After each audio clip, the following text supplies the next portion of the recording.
So, There we go. We're live. All right. Hey everyone out there in the internet. I'm Jini Maxwell, your resident non-Elizabeth and the chair of this panel. This is a panel on grief and online spaces. Yeah, I'm really excited to kind of get into it. To start out, I'd like to acknowledge the first storytellers and the traditional custodians of this land, the Wurundjeri people of the Kulin Nations, and to pay my respect to their elders past, present, and emerging. Sovereignty was never ceded. And I'd also like to pay my respects to the elders of the lands this broadcast reaches. All right. I guess to start with, yeah, like I said, I'm Jini Maxwell. I pitched this panel. My stake in it, I guess, is that I wrote a piece about grief a couple of years ago that went viral, which is a really strange experience to have like such a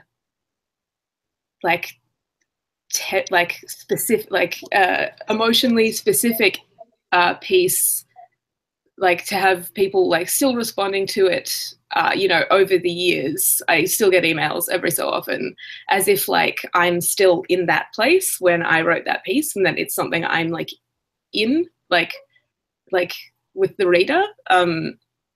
Yeah, so that's been an interesting thing to deal with.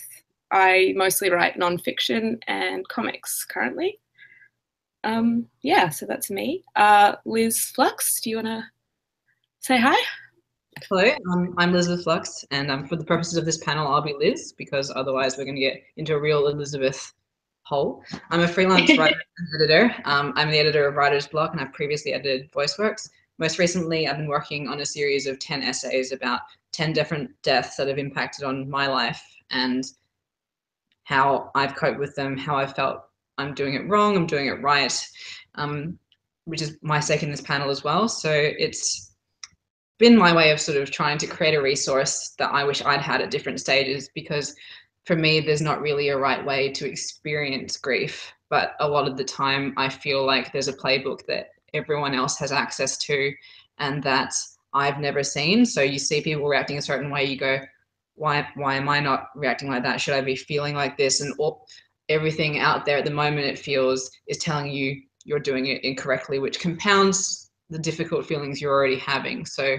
the book I'm working on is hopefully a way to show that there's no correct or proportionate way to react, and that it's deeply personal. So that's me, and that's my input on the panel. So goodbye, I guess. No. Thank you. So my name's Elizabeth Tan. I'm a Perth writer, so I'm on Wajak Noongar country. And I mostly write fiction. And my only two forays into creative nonfiction, oddly, were about grief and loss. The first creative nonfiction piece that I ever wrote was about my piano teacher who died of cancer when I was 17. And more recently, grief has definitely been a presence in my life, because my dad passed away last year from cancer. So in an upcoming edition of Westerly, I've got an essay in that kind of is about his death. So I guess what I've been thinking about a lot, I guess similar to Liz Flux, is how online spaces kind of I think kind of amplify that kind of unspoken playbook of how to grieve. And I found that when my dad died, I was also trying to negotiate online spaces and kind of use online spaces to try and manage, I guess, my performance of grief, so that it would be less burdensome face to face. So I guess that's my kind of stake in the topic. Yeah. I think that's that idea of like online spaces kind of mediating grief is something that I find really, really interesting. I found I lost a friend, actually our friend Cat Musket, you know, a couple of years ago, and I really felt like compelled to like try to narrativize my feelings in some way, and definitely like online spaces were like a huge part of that for me, like an attempt to like build a trajectory of these like totally overwhelming feelings. Yeah.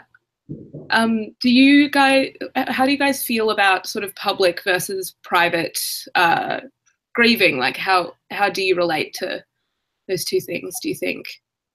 I'm quite a private person. I think as someone who's quite introverted, I tend to try and cope with things on my own first and foremost, and don't want to go back into the world until I feel like I can put on a people face, like the face that you're going through the world in the normal way you would. So when an unexpected death happens, or even an expected death, I tend to try and disengage from digital spaces to a degree for a period of time, because there is definitely a big role for them.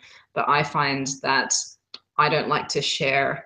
I can read, I can talk to other people about their grief, but on a personal level, I very rarely put real sadness on the internet for various reasons, which we can get into later. But I think sometimes I'm worried about compounding other people's sadness, or again, there's the overarching fear of your sadness is wrong or not valid, or will be weirdly looked down upon by other people. Like, you're not entitled to feel as sad as I do about this, so why would you post it? Like, which is completely irrational, but something that I also am constantly aware of. So I think on the internet, your words are physically there. Whereas if it's in real life, you're talking to a friend, they go out and they're gone in some ways. So that's, yeah.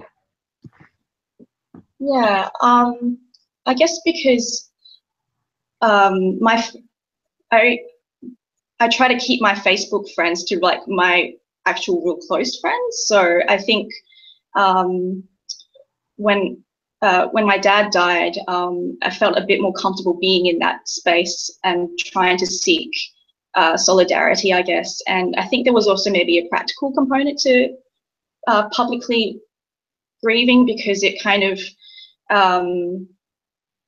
I think, as I was kind of saying before, it took the pressure off having to perform that grief publicly when I would eventually see those people face to face. And I think it helped them maybe to have a bit of breathing space themselves to, I guess,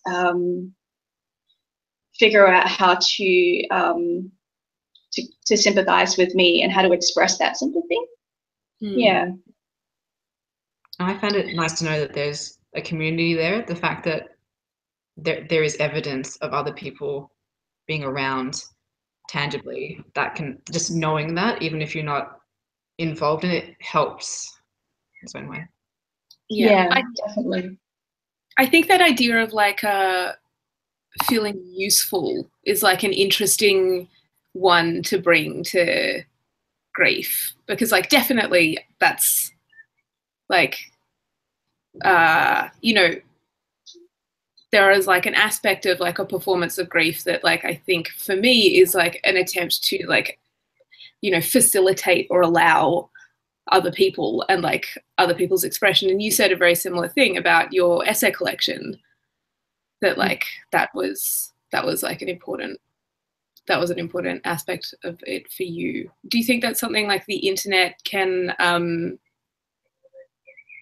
help with, I guess? Or yeah, because it shows, like, the internet's helpful because it shows a lot of different experiences, because sometimes if you're all suffering the same loss and seeing the different ways people are going through it, can be helpful in challenging the I'm doing it wrong mentality, which I think previously was not available, because you'd have certain events that you'd all go to and there would be societal expectations, like a funeral.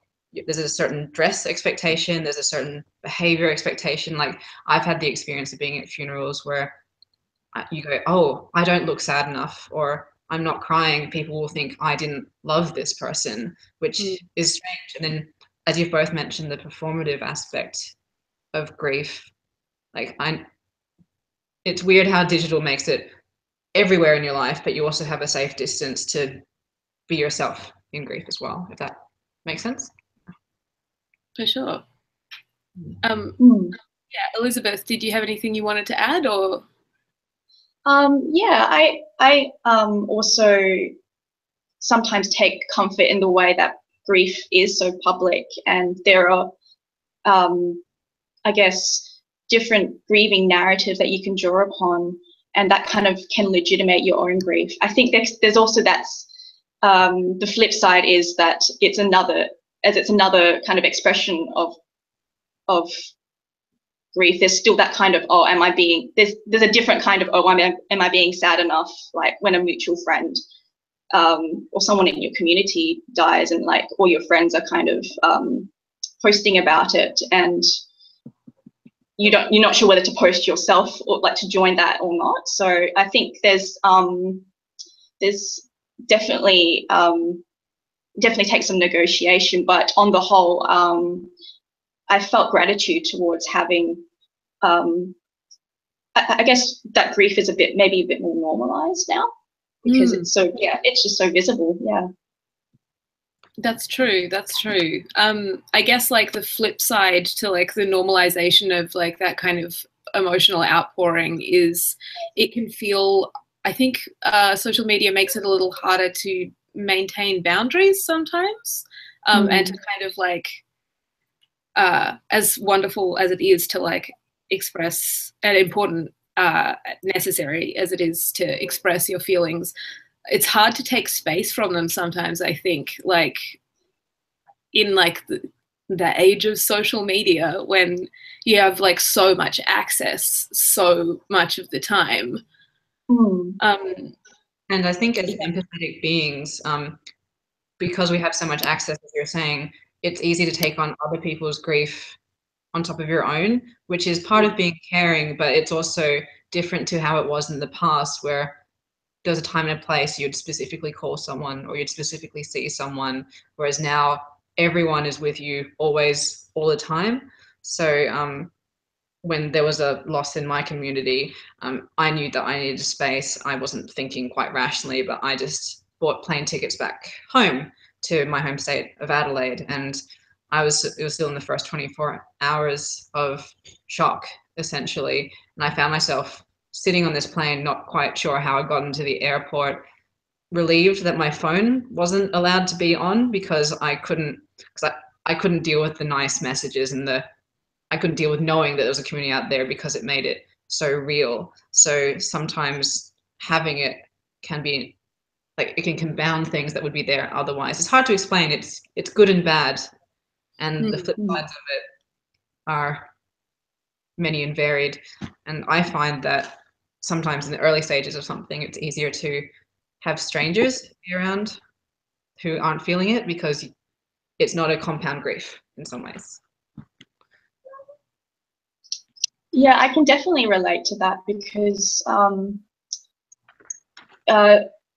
like my dad died on I think it was like early Saturday morning, and then we spent the whole Saturday just trying to make funeral arrangements. Like, gosh, it was so soon to do all that, like picking out like a casket or a coffin, and like what kind of wood we wanted, and who we wanted to be the pallbearers and that sort of thing. And I just remember feeling so sick that day, but the next day I'd already made plans to have a morning tea with like these friends who that weren't on Facebook. Like, they were like my friend from my French class, and I was like debating whether to go or not, and I did go, and it was a tremendous relief to be in a space where I didn't have to explain myself, and I could kind of pretend to be normal in a way, like just sit amongst, not, they weren't really strangers, but like effectively, like I could be in a safe space away from kind of away from my grief for a little while.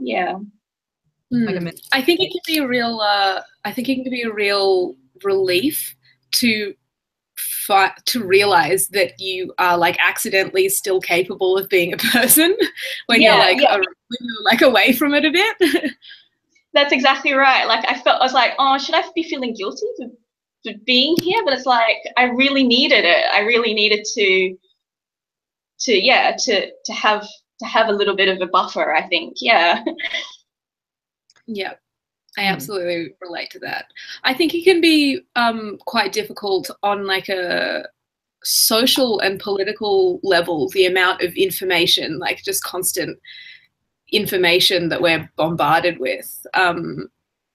It's because it's not just our friends' feelings and our shared grief that we have constant exposure to. I think there's like a real risk of empathy paralysis with like world news and kind of the ubiquity of information about like tragedies in places we've never been and like can't possibly help. Yeah, it can be mentally exhausting being a person on the internet just on a normal day, even when you don't have a personal stake in it. So yeah, I forget how you said it, but when you reach a threshold of it, and sometimes you worry that you can't feel beyond that. I think also is a concern. Yeah, I think it's easy, or like maybe not easy, but just like it's like I think you develop like a flinch response a bit with it. Like the amount of times I've been like, oh, like an earthquake, or you know, some terrible thing that's like trending on Twitter, like close the app, like airplane mode, like you were saying, can't do this. To take it to a different place, if I hope that's okay, is it all right to briefly talk about celebrity deaths? Because I found really interesting the way that there can be a shared grief for someone that none of us have known personally, but you can almost feel like we've experienced so much of it now, there's almost stages that you can predict. There's the initial wave, and then there's just like a shock period, and then there's a period afterwards where people try and police everyone else's grief. Like, you shouldn't feel this about this. Oh, this is not all right there. Why aren't you like sad about this more? And it's a strange thing that I don't think happened openly previously, like to a degree. So it's something I'm looking at in my essays. Like Princess Diana, I think, was the first big celebrity death that we experienced as the world together. And now every celebrity death is kind of like that, and it's its own special thing that I don't think had a category before. So what do you both think? Those are really good observations. I mean, I've noticed how like I guess it's because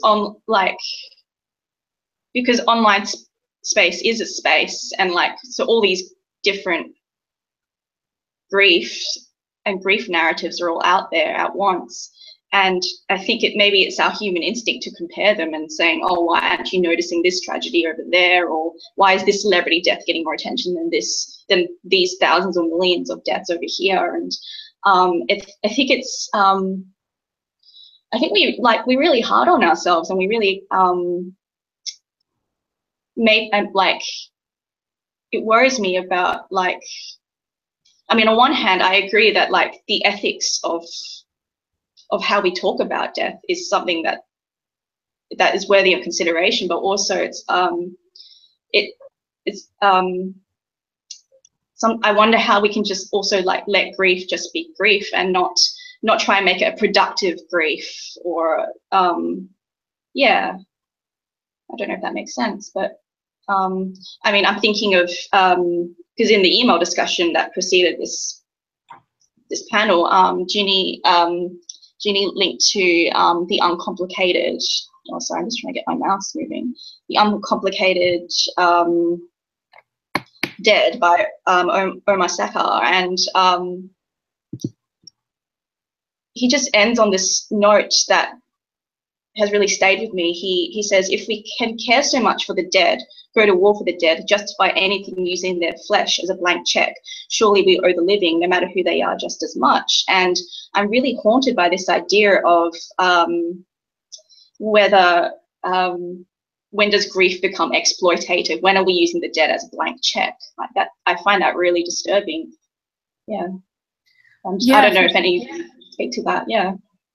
No, I think it's a really interesting idea and like a troubling thought as well. And I think it actually ties in with like the kind of public nature of grieving and the sort of politicization, I guess, of like grieving, like particularly of like celebrity deaths and like public figures and things, because like grief is like, as you both know, a like very overwhelming and complicated experience. It's not just sadness. Like there is often, if not always, like anger there too, and like often resentment or a sense of ownership. But I don't think like it took, I guess, wasn't until like social media became the monster it is, that those feelings were, I guess, people like, there's like a lack of context a little bit. Like people express that anger as if it is like in itself, like as if it exists in itself and not in relation to like the complexities of their own grief and stuff. And I think that's a frightening and interesting thing. I don't know. What do you guys think about, like kind of the, I guess, I don't want to say uglier, but like the more complex parts of grief with like social media and online? I think tying it in with celebrity deaths, because celebrities are people, like I hate that I have to disclaimer that celebrities are people, but it's because they're held up on a pedestal so much, they start to become a figurehead for something beyond their own lives, which I think is bad, but that's how it is at the moment. And so when a really significant celebrity dies, because people like Bowie, people like Terry Pratchett, like a lot of people, their lives had impacts on people growing up, and it shapes who we are as individuals. When they die, it's sometimes grief for a part of ourselves, as well as the loss of the person who created it. And beyond that, I think sometimes, because a public death is so shared, it can serve as an outlet for our own emotions from other things that we won't feel as comfortable expressing. So I would be more comfortable expressing sadness over a celebrity death than something that's hurting me much deeper on a personal level. Like if I lost someone much closer to me, I'd hold that closer than I would. Like when Terry Pratchett died, I cried, and then I thought, what monster am I that cries over someone I've never met, when I can't sometimes cry over things that impact me closer. So I think it's an outlet sometimes as well. Hopefully that is sort of answering your question. But, what do you think? What do you think, Elizabeth?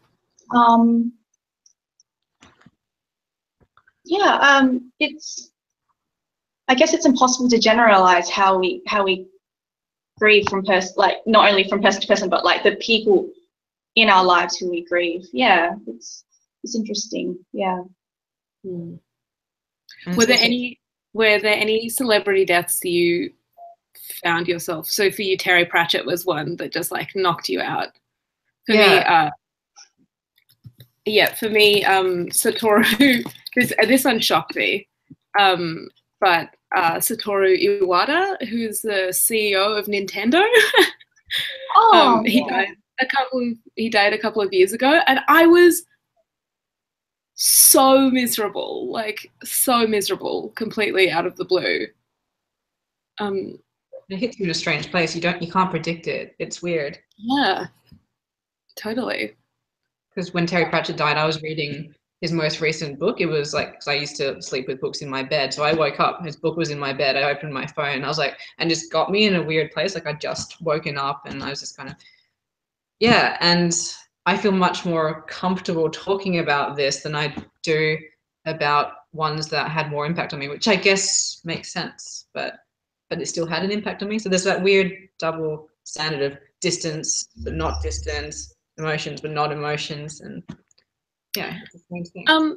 Do you think that it could I think it's partly that when you grieve a celebrity, you're grieving your relationship with them. So it feels like less, like the ownership feels, I guess, feels a bit easier. Like, it's a grief that exists entirely on your terms because they're not kind of a tangible part of your life.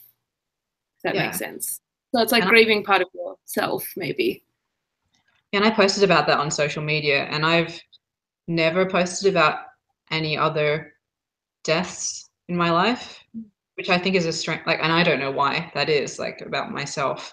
And I think that's an interesting thing about grief and the digital age, really, that we have categories that well, I have categories that I'm happy to talk about at different levels of public. If that makes sense. Yep, definitely. So recently I've been getting Facebook memories, which I love, obviously. How do you guys feel about we kind of touched on it earlier, but I'd love to talk about it more. The fact that things online stick around. I think it's such a strange thing. Maybe Elizabeth, how have you been going with like that kind of stuff, like Facebook memories, old writing, photos? Yeah, I think in some ways things like Facebook memories aren't really all that different from what we had before Facebook, when like you'd kind of stumble across like a trace of your loved one. Like I remember like just seeing the handwriting of my piano teacher. Like it really gutted me. And like non-online things, like I had a voicemail from my dad that I kind of re-recorded because I didn't want to lose it. And so I think we didn't need Facebook to be reminded of our dead loved ones. I find it interesting,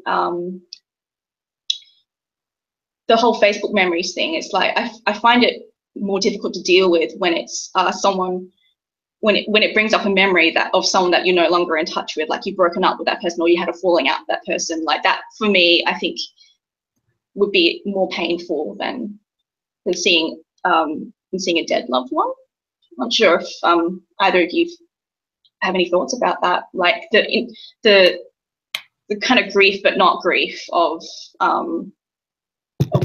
falling out and breakups.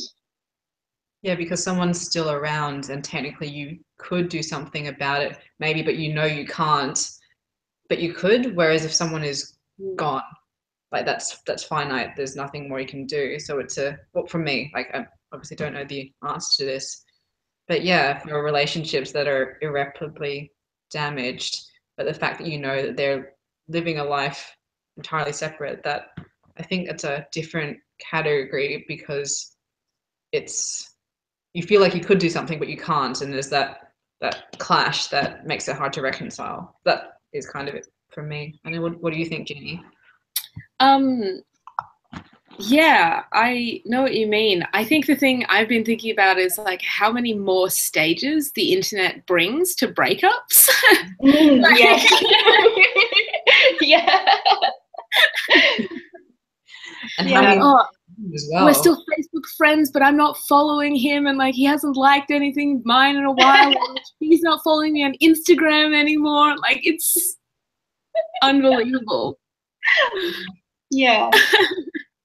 In some ways, I wonder, like, if grief from like losing someone through death I feel like there's maybe more available narratives and resources to kind of deal with that kind of pain than the kind of more ambiguous and ambiguous loss of losing it, of having a falling out with a friend and breaking up. And I know what you mean, Jini, about like just all the extra labor that goes into breakups because of all your different social media connections. It's terrible. And like it's so fucking hard to lose track of people now. Yes. Nice. Yeah. Oh, Facebook memories.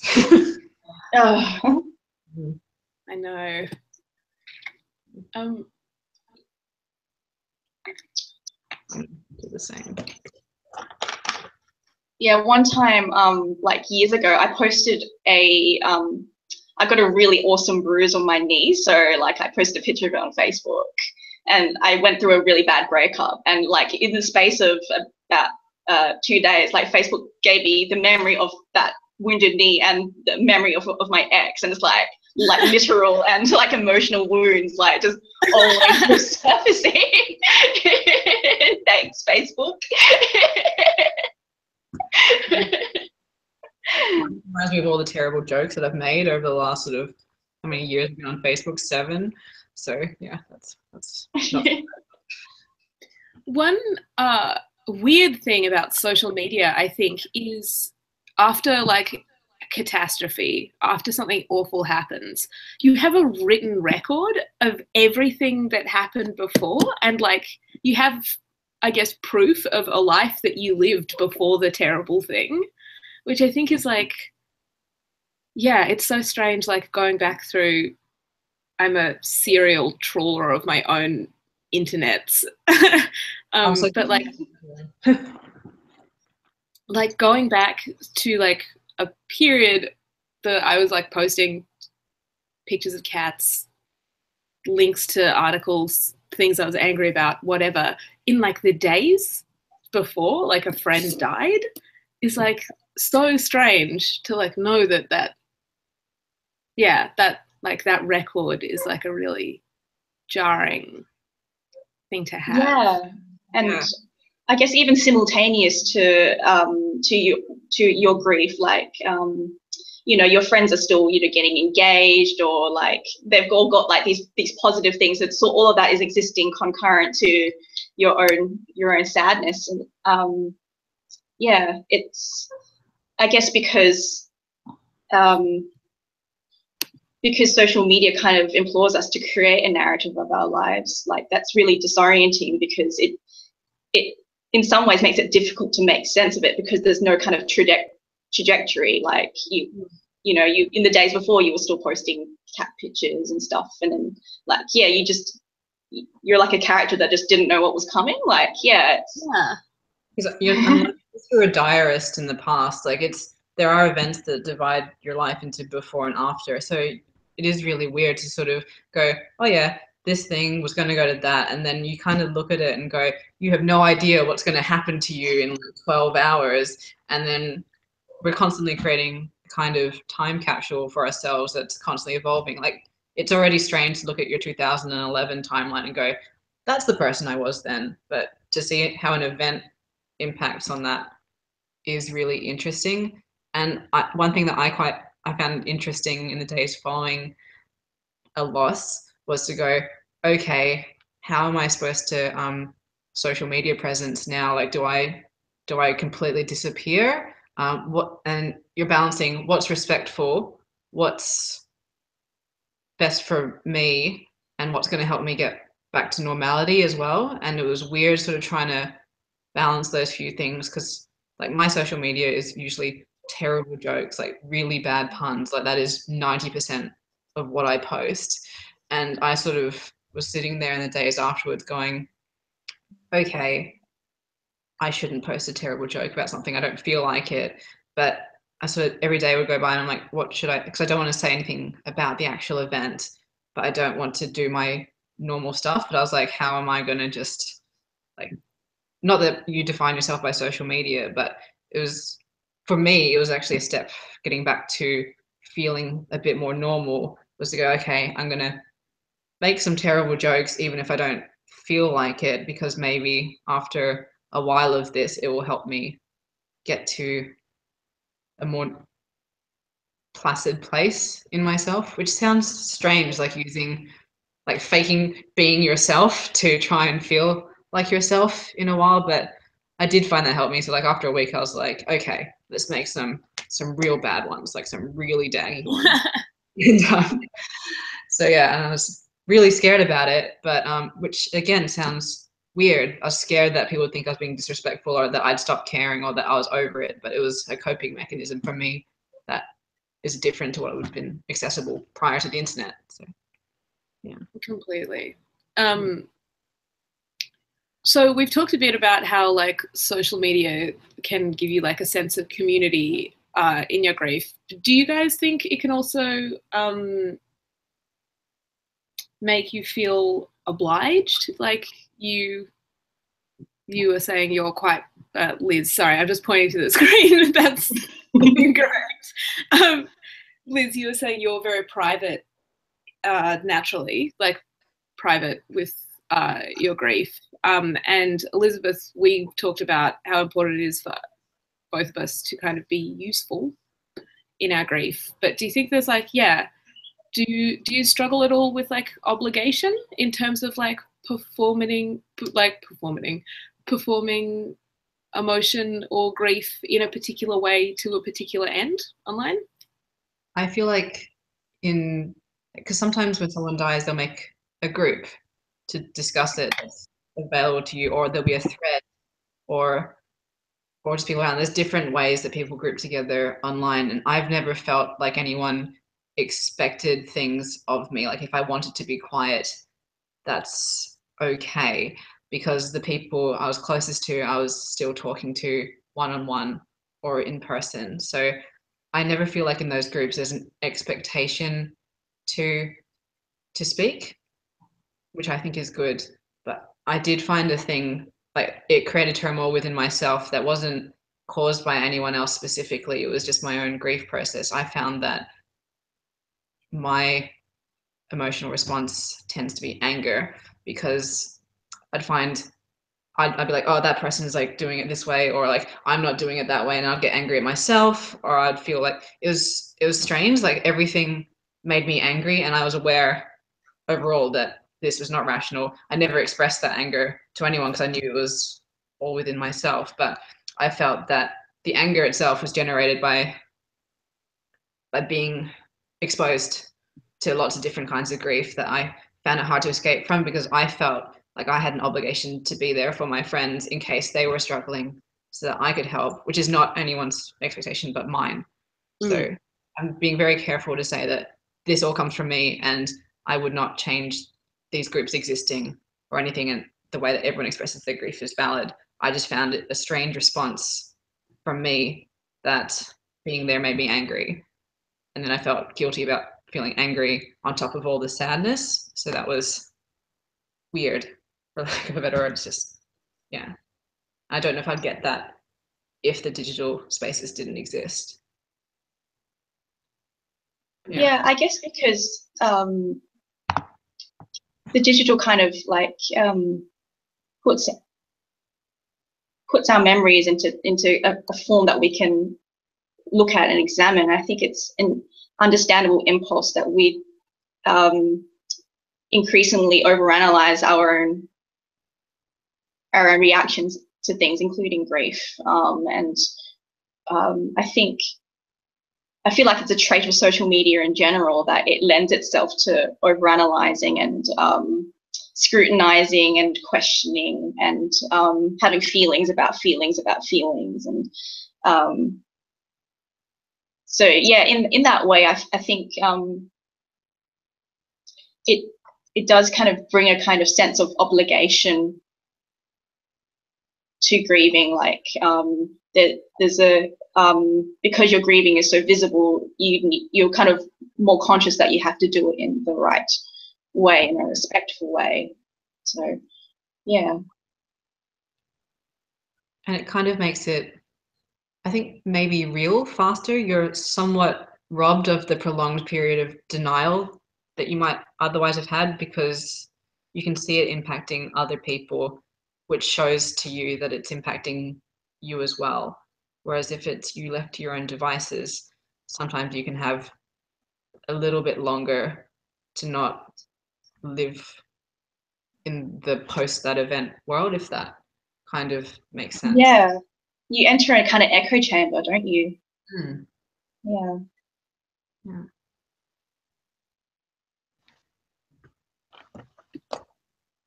I had my microphone. Oh, No, go ahead. I guess the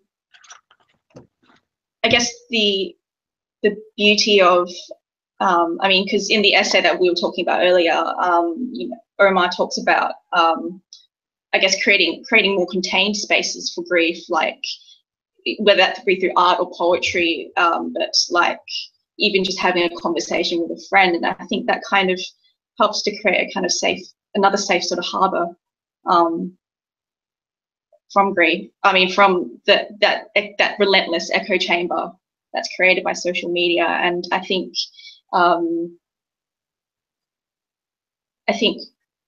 while it's impossible to generalize whether social media is a good or bad thing when it comes to grief, I think it's one outlet is having these other contemplative spaces. For sure. I think one of the things I found quite useful about social media is I am a big sister before I am anything else, and it's like very much in my nature to like help when I'm like, if somebody is sad like near me, like all I want to do is like fix and help, and that kind of I have found like inhibits like my grieving process a bit, because I can't easily share with like people who might be like grieving in a similar way, or because I just like, as soon as somebody is sad around me, I just want to help and fix it. And so like kind of the abstraction, I think, of social media has like made it a lot easier for me to start just being like, this this terrible thing, this sucks, I'm miserable about it. And it's interesting, I found that because of the distance between social media and real life that you mentioned, I think in some ways it makes it easier if you are someone who likes to help. You can be there for more people because you can have distance and space for yourself as well, because as much as social media is everywhere, you can switch off sometimes. So you can be talking to people and also looking after yourself in a way that you might not otherwise be able to do face to face or in a piecemeal setting that real life has. I don't know if that I've expressed that well, but I know exactly what you mean. Like it's a lot easier to like you see that your friend has just experienced terrible loss, and you have time before you put your words you put your hands to the keyboard. Like I find that in general, like in other areas of my life, like when I'm teaching, I find it a lot easier to respond to an email than to someone face to face. And I think that's that can be a comfort. Yeah. absolutely. For sure. Yeah, it is, I guess, that thing about engagement, because, access and engagement, where like in like social media sphere, most of the time people aren't talking directly to you. Like they'll be posting on Facebook or like posting in a group or posting on Twitter. So you don't, it's not a demand, it's just there. And you can engage or not engage on your own terms, which I think is an interesting and useful thing. Yeah. And the time to think. Oh, sorry. I was just going to say, reiterate that the time to think that Elizabeth mentioned is a huge part of that, because you can choose your words carefully. So. Yeah, absolutely. How do you guys feel about like writing about, highly personal topics, like grief? Do you like either in print or online? Yeah. How do you find that? Because it's interesting to think that you're very Liz, you're a very private griever, but you're also writing a whole book about your grief, and I get the boundary. I like instinctively, I know that it's different, but I would love to hear you talk about it a bit more. I think it gives you time to think about how you want to phrase it, because something I'm always conscious about is that of always expressing that one's experience is not the experience of everyone. And so I'm always cautious to not be like, this is what I'm feeling, this is what you should be feeling. And at the same time, like, truth is truth, but you also, we all have different facts about different things. And so you need to be careful that you're not setting the narrative. So I'm someone who I would much rather write about something than talk about it. I think for the same reason, like, you get to choose your words carefully and make sure you're saying what you mean, because it's so easy to sound like you're saying something else. So a lot of people, I think, when they write something in the throes of the initial emotional response, it's easy to, like, you get the raw emotion, which can be really powerful, but sometimes the impact can be unpredictable on other people. And that's something I'm always really wary about, because I've had things written that, like, I've read other people's work that was written early on in stages of things, and I've sort of gone, oh no, like, and like, so I'd much rather write about something because you have time to mull it over and see what should be included and what should not. And that's not to say that I am sort of all in charge of what should and should not be written in a thing. That's purely, for me, what I'm comfortable putting out there that I think will be helpful. And I think at the heart of it, all of it, I think writing about grief, for me, my goal would be to be helpful. But there's lots of different ways to approach writing about your grief, because sometimes it's for catharsis or for other reasons. We all have to figure that out for ourselves. So yeah, mine is to be helpful, but I'm interested in reading what other people have to say as well. Yeah, I definitely like connect with that and identify with it. Elizabeth, how do you balance kind of feeling honest and vulnerable with your writing, with kind of like I guess like the idea of writing to an audience or for a purpose? Well, I thought it was really helpful the way that you just, in the emails leading up to this event, like, you were distinguishing between writing informally, like on social media, and then writing like an essay or something like that. And I guess what I liked about writing about my grief, I think it was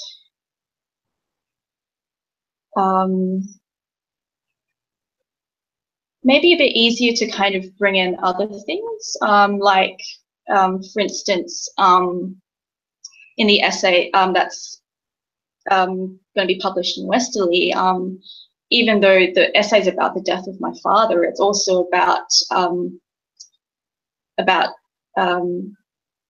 my parents, their identities as migrants, and how that has influenced my identity as a child of a migrant, and what it's like to be a person of color who can only speak English. And so my dad's death has kind of become the kind of seed for these other considerations. And I think in some ways it was maybe a bit healing, in order, like, to write about grief, but in a kind of slant way, I guess. That was maybe one way of kind of managing my own grief in retrospect. Like, again, it's that idea of creating these borders for your grief. And the borders of my grief in that essay was, like, the narrative of my parents deciding to move to Perth, and yeah, like, it did make it, even though it still continues to be really painful.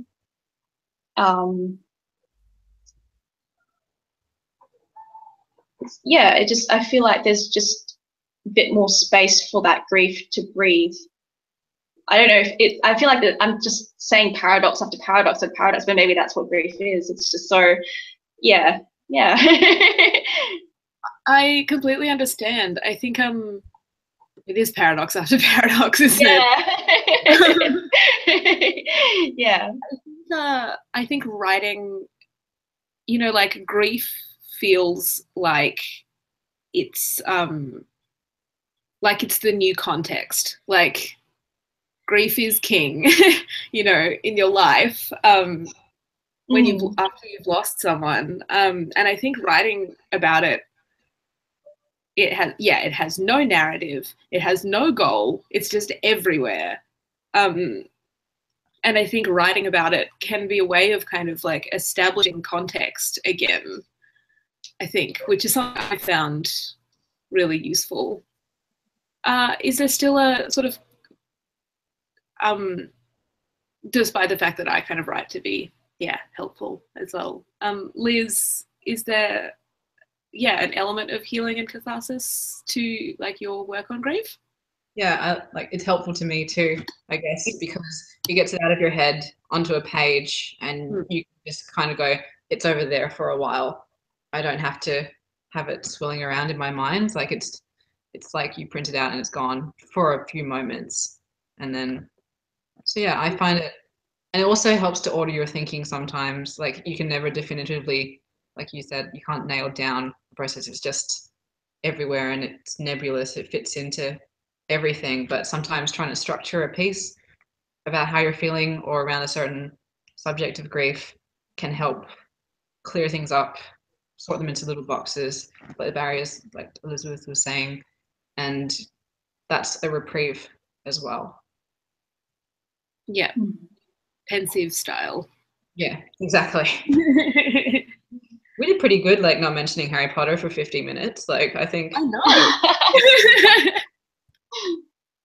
Was there something you wanted to say about Harry Potter? There's always a sneaky Harry Potter on everything. Like, I think you know, it's just such a good volume of work that is an example for everything. I think that thing about like ordering your thoughts is like an interesting one, because there have been a lot of times where I haven't figured out what I'm thinking or feeling until I'm halfway through trying to make a different point and then being like, oh, there you are. Yeah, it brings up things that you didn't you come to understandings that you might not otherwise have come to so quickly, perhaps, or even at all. I found that as well. Totally. Yeah, it's interesting finding what comes easily and what just like what grinds and like feels so hard, because I think it's not always like it's not always what you would expect. Are there like pieces you've written, either of you, that have just like that have felt like unexpectedly easy to write or unexpectedly fucking impossible? Like there's one essay I'm working on at the moment as part of the series. There was a woman an elderly woman that I used to deliver books to as part of the library service. It was a volunteer program where you'd be paired up with someone, you got to know their tastes in books, and then you drop them around and have a chat. And she died in between two visits, and I got a call that was like, oh yeah, do you want someone else to deliver books to, because this is happening. They were sensitive about it, but I thought that I was totally over that, and then revisiting that experience for writing reasons was really strange, because it dredged up a lot of things that I hadn't really allowed myself to think about at the time.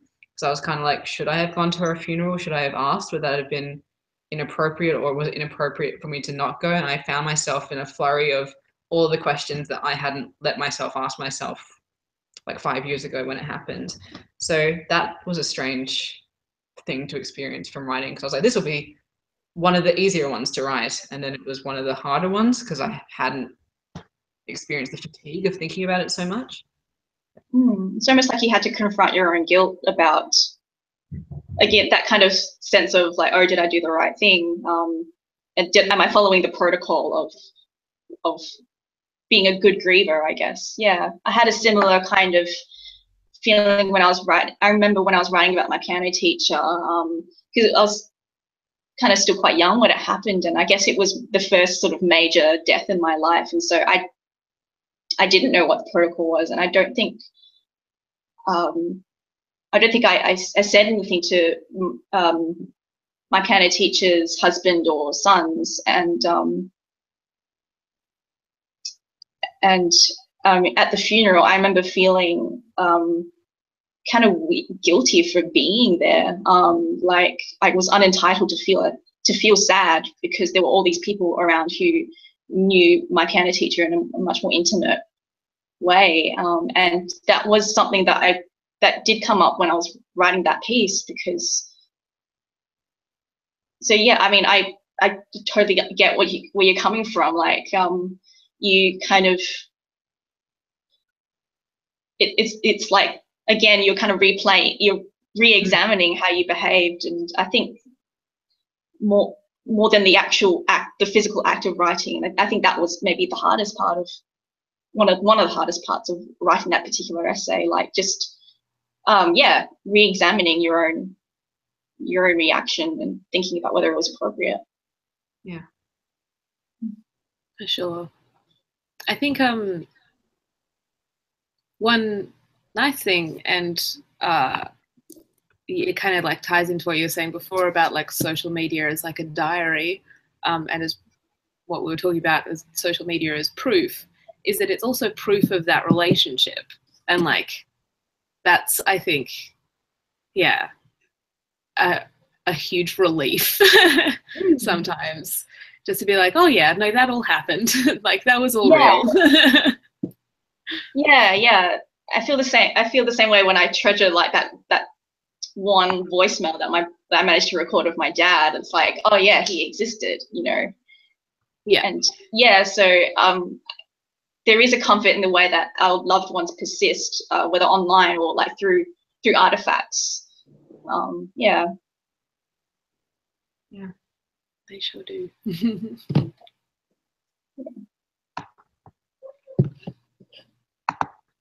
Yeah, it's funny. I think in some ways I feel like my relationship with like social media spaces is like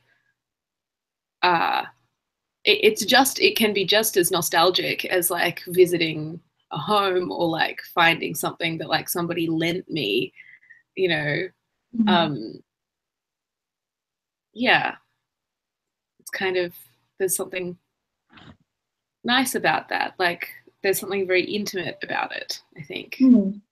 There's a really mundane thread that I had with a friend who has since died, but it was just the normal sort of shit posting you'd do on Facebook under a thing, and I really like going and looking at that sometimes, because you're like, because you remember, because you tend to hang on to strange things in your own mind, like you play certain memories over and over again, and my fear is that you'll slowly solidify your memory into one photograph. So I try to look at lots of photographs if I feel like that's diversify your memory portfolio.